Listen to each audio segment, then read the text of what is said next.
Kalau kita sedang dalam kondisi sendiri, butuh teman curhat, Allah sebaik-baik tempat curhat. Butuh pertolongan, Allah sebaik-baik penolong. Butuh kebaikan, Allah memiliki segala kebaikan. Butuh jalan keluar, Allah lah yang satu-satunya yang punya jalan keluar dari semua kebuntuan hidup kita. Makin banyak masalah, makin dekat sama Allah. Nggak apa-apa kalau kita ngerasa, saya mah nggak pede dekat sama Allah. Kenapa? Saya banyak dosa. Kalau gitu dekat sama Allah sebagai pendosa. Gimana dekat sama Allah sebagai pendosa? Tadi, Rabbi zalamtu nafsi faghfirli. Ya Rabbi, saya menzalimi diri saya sendiri, maka ampunkanlah dosa saya. Deketin Allah dengan minta ampun.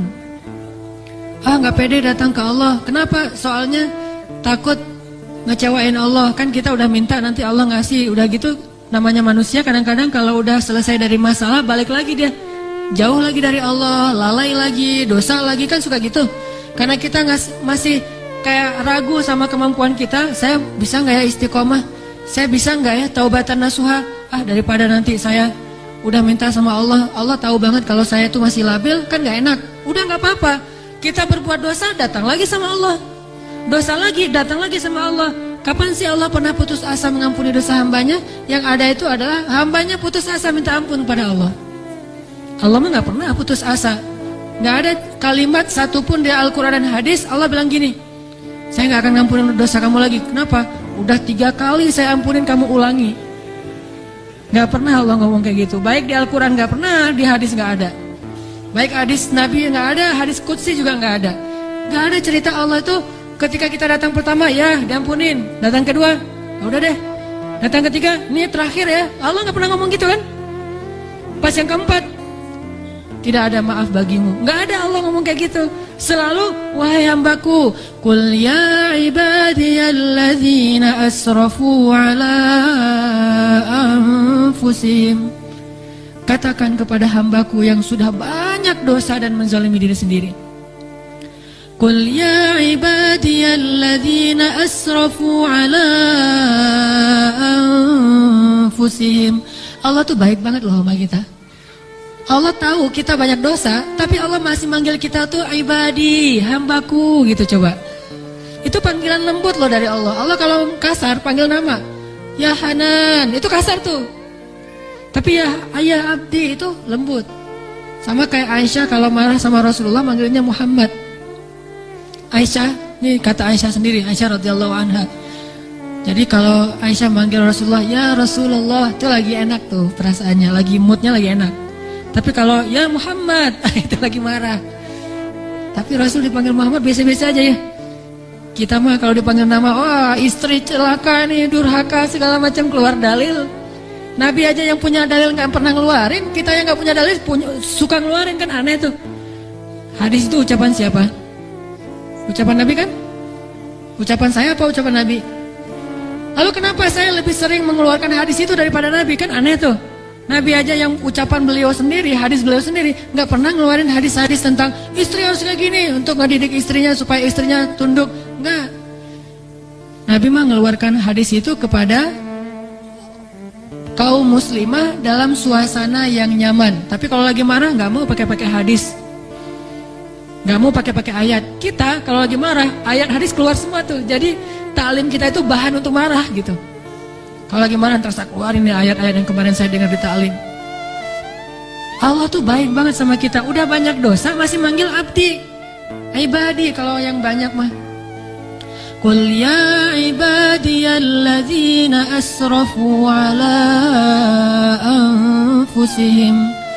Katakan kepada hamba-hambaku, sama kayak ibu manggil ya Bunaya, wahai anakku, anakku. Udah sering ngecewain ibunya, masih dipanggil anakku, nggak dipanggil nama. Saking maha baiknya Allah kepada hamba. Katakan kepada hamba-hambaku yang melampaui batas. Arti melampaui batas berarti dosanya tuh udah nggak kehitung, udah banyak banget. Dia buat zina, dia membunuh, dia minum khamar, kalau sekarang narkoba, dia pokoknya durhaka, ninggalin sholat, semuanya dia lakukan, termasuk perdukunan, syirik. Tapi Allah masih bilang, qul ya ibadiyalladzina asrafu ala anfusihim. Apa pesannya? La taqnatu min rahmatillah. Jangan putus asa minta ampun sama Allah. Coba, gak pernah Allah putus asa ngampunin kita. Yang ada kita putus asa minta ampun sama Allah. La taqnatu min rahmatillah. Jangan putus asa minta ampun sama Allah. Innallaha yaghfirudz dzunuba jami'a. Allah mengampuni dosa semuanya. Semua dosa diampuni. Tapi saya Allah pernah syirik. Innallaha yaghfirudz dzunuba jami'a. Saya pernah berzina ya Allah. Yaghfirudz dzunuba jami'a. Saya pernah durhaka sama orang tua ya Allah. Yaghfirudz dzunuba jami'a.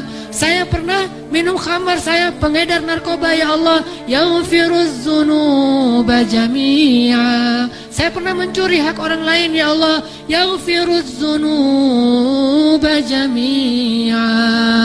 Semuanya diampuni.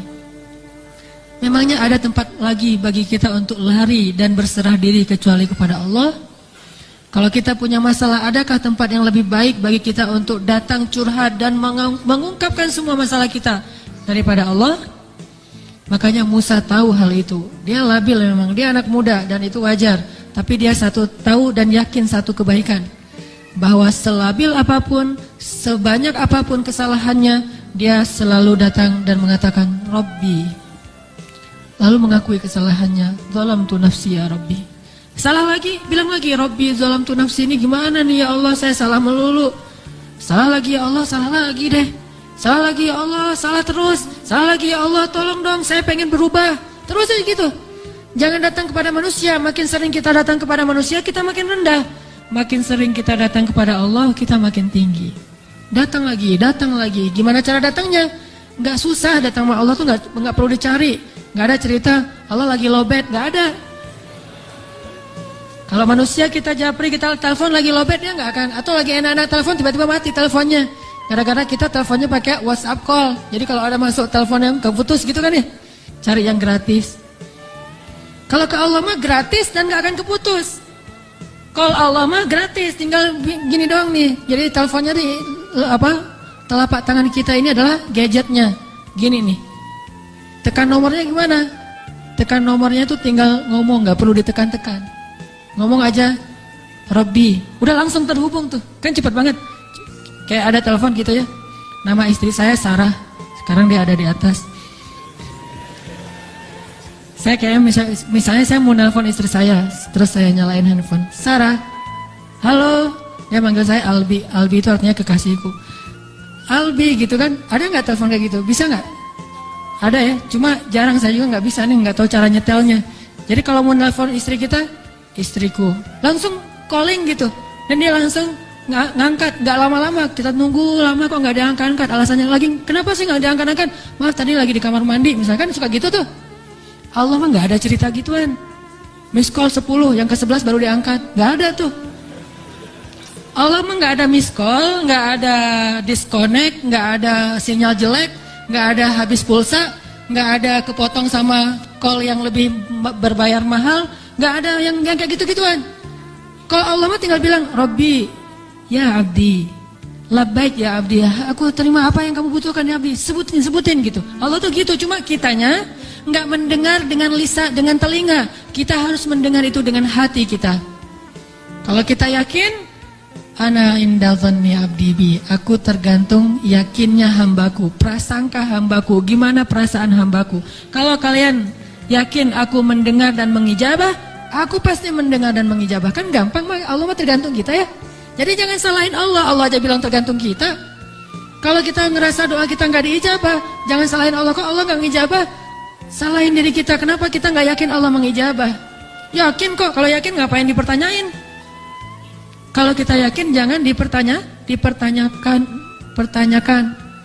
Karena Allah pasti tidak akan ngecewain hamba yang datang kepadanya.